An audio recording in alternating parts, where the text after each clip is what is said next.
On est reparti, on est à ça de reprendre la saison NFL et c'est le moment où on me pose des questions auxquelles je ne peux pas répondre. Samy, c'est qui va gagner le Super Bowl? C'est qui va être le MVP? C'est qui va gagner? Je peux pas répondre, les machines à avancer le temps, je sais pas inventer. Et donc c'est aussi le moment pour moi de vous donner mes prédictions sur toute cette saison NFL et pour vous de répondre dans les commentaires et de dire pourquoi j'ai pas raison. Et encore une fois, en fin de saison, on verra que j'avais raison sur 2 trucs. Je passerai sous le tapis le reste et je vous dirai encore, vous avez vu, j'avais raison pour ça.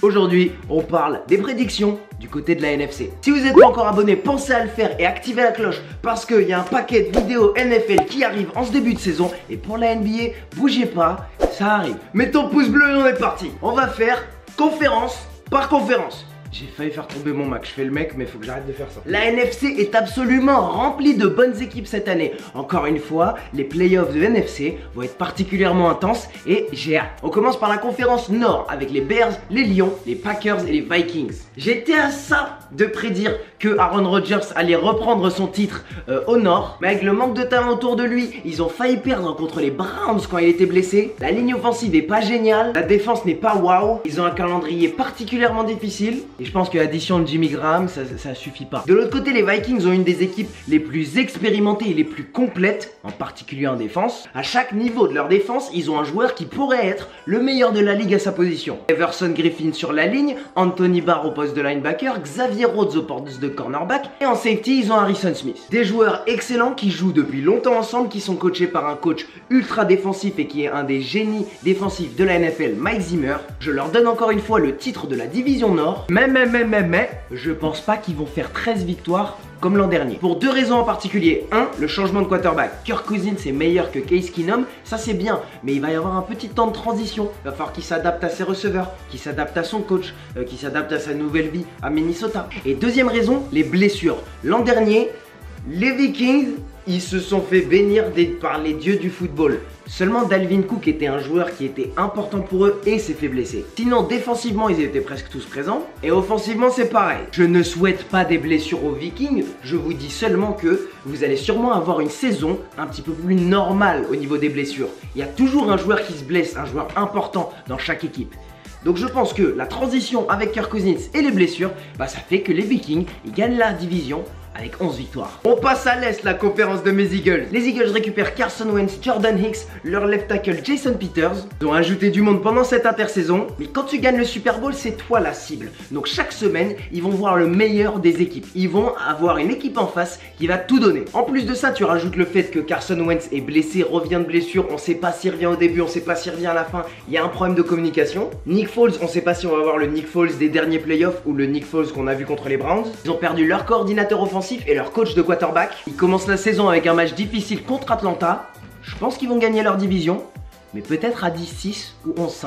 En face des Eagles, je pense que ceux qui vont créer la surprise, c'est les Giants cette saison. Ils vont toujours être retenus par le talent moindre qu'ils ont sur la ligne offensive, mais le retour d'Odell Beckham et Saquon Barkley a l'air d'être exactement ce qu'on nous avait proposé en universitaire. Je pense qu'offensivement, ils vont être pas mal. Les Eagles remportent la division et le reste des équipes tourne entre 9-7 et 6-10. C'est le bilan victoire-défaite. On part sur la conférence Sud, la conférence qui est pour moi la plus serrée l'an prochain en NFL. Les Saints reviennent d'une des défaites les plus dures de l'histoire de la NFL. Sûrement la plus dure de l'histoire de leur franchise. Ça veut dire ils ont la dalle. Alvin Kamara, Marshawn Lattimore, Michael Thomas, Marcus Williams, tous ces jeunes joueurs, ils ont 1 an de plus d'expérience. Leur début d'année est particulièrement abordable. Ils jouent les Bucks sans Jameis Winston au premier match. Ensuite les Browns à domicile, c'est facile. Les Falcons chez eux, un petit peu plus dur. Et ensuite les Giants, les Redskins et les Ravens. Ils peuvent très bien démarrer la saison avec 5 ou 6 victoires. Et ils arrivent à la semaine 8 contre les Vikings pour une revanche, une vraie revanche. Drew Brees est toujours Drew Brees, c'est le meilleur quarterback de cette division. Et je pense vraiment que c'est cette saison que Michael Thomas va devenir un receveur qui va être comparé au Julio Jones et à DeAndre Hopkins. Alors si je jette des fleurs aux Saints, c'est pas qu'ils vont partir prendre la couronne de cette division et c'est réglé. Non, ça va être la division la plus serrée. Les Falcons seront juste derrière. Matt Ryan a changé de coordinateur offensif après son Super Bowl. Donc ça fait une année pour réembrayer. Et ça y est, cette année, ils ont drafté Calvin Ridley. Et je pense que c'est cette année où Matt Ryan remonte un petit peu niveau performance. Peut-être pas aux performances de MVP, mais on sait pas. Défensivement, j'aime beaucoup ce que proposent les Falcons, mais je pense que les Saints sont globalement une meilleure équipe. Je vois sûrement les Panthers ne pas toucher les playoffs parce que c'est la seule équipe qui, selon moi, n'a pas progressé pendant cette intersaison. Les Saints gagnent la division avec 12 victoires et 4 défaites. On finit la NFC en partant à l'ouest, là où il y a les grandes stars de la NFC. Ils sont à Los Angeles, ils ont un coach qui a l'âge de mon grand frère, il est beau gosse. Ils ont un quarterback, il a presque mon âge, il est beau gosse. Ils ont un candidat au titre de MVP en running back. Andrew Whitworth est l'encre de cette attaque et Aaron Donald est l'encre de la défense. On parle des Rams. Les Rams ont fait beaucoup de bruit pendant cette intersaison. Ndamukong Kongsu, Aqib Talib, Marcus Peters, Sam Shields, Brandon Cooks et ils parlaient même d'amener Odell Beckham à un moment. Maintenant, si on regarde l'histoire de la NFL, les équipes qui amènent autant de joueurs talentueux en une intersaison, ça fonctionne pas toujours.